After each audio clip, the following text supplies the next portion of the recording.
You have to distinguish two different things in the United States at the present time. One is the tactics of Trump on the trade war, and the second is much wider circles who are hostile to China. There's quite a big view in the United States that Trump's tactics are very stupid.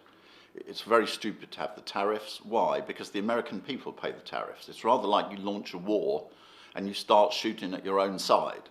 That means of course the tariffs have an effect on China, a negative effect, but the most of the tariff is paid, or in fact almost all the tariff is paid by the American people. So today I'm announcing that I have directed Secretary Perdue to provide $16 billion in assistance to America's farmers and ranchers. It all comes from China. We'll be taking in, over a period of time, hundreds of billions of dollars in tariffs and charges to China.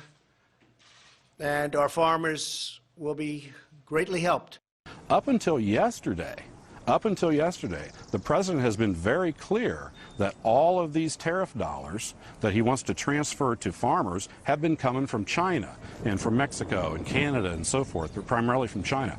That's just not true. It's just not true. Those monies, those tariff dollars, come directly from American importers, from American companies. So in other words, Trump is shooting at the American people. And a very large body of opinion thinks this is a very stupid tactic. In fact, I'm sure that if Trump is defeated in the 2020 election, the next president will not have the tariffs. But the next president may continue a very anti-China policy, but with different tactics. Take, for example, Elizabeth Warren. She's even as anti-China as Trump, and even criticizes Trump for not having spent enough on the military, for the military not being strong enough, etc. She won't alter the hostility towards China. Biden, who's another candidate, won't alter the hostility towards China. Therefore, I think there's quite a significant chance that the trade war, even if the trade war runs down, the hostility towards China will continue. But it will continue with different tactics. There are several discussions in the United States about what sort of tactics should be used. One is that should be concentrated in everything on attacking China's high technology companies. For example, on Huawei, there is a view that although it would be very, very costly for American companies to cut off all supplies to Huawei, because Huawei is a big customer of them, there is a view in some circles in the United States that they will have to pay the price, the cost of this, that it's a loss for individual American companies, but it's crucial to try to attack China's high technology industry. The other thing which could happen about the situation is that the financial war.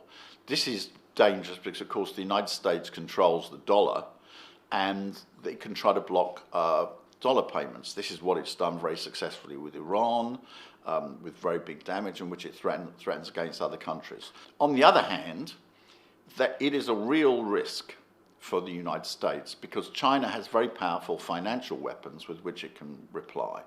And China has got much more powerful means to retaliate than Iran, for example. The most powerful one of China, experience indicates, is the exchange rate of the RMB.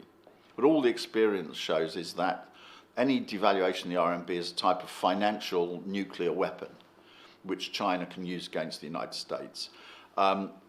When China, for example, carried out only a 2.5% devaluation of the RMB, this led to very big losses on Wall Street. This is one of the reasons why one of the things that Trump wants is he wants to have a currency aspect to any trade one agreement with China. He wants to try to have a situation whereby China agrees not to devalue the currency. Now, I'm not in favour of advocating China devaluing the currency. There are other ways in which China could retaliate. It could retaliate on rare earths. It could retaliate on the question of limiting bank transfers into the United States. It can limit the investment of companies in the United States. It can limit Chinese companies listed on the New York Stock Exchange. But the most powerful one is the question of the RMB. So it's a difficult thing for the United States to decide. The United States, if it launches a financial war against China, must anticipate that there will be retaliation by China. But nevertheless, it is a certain real risk.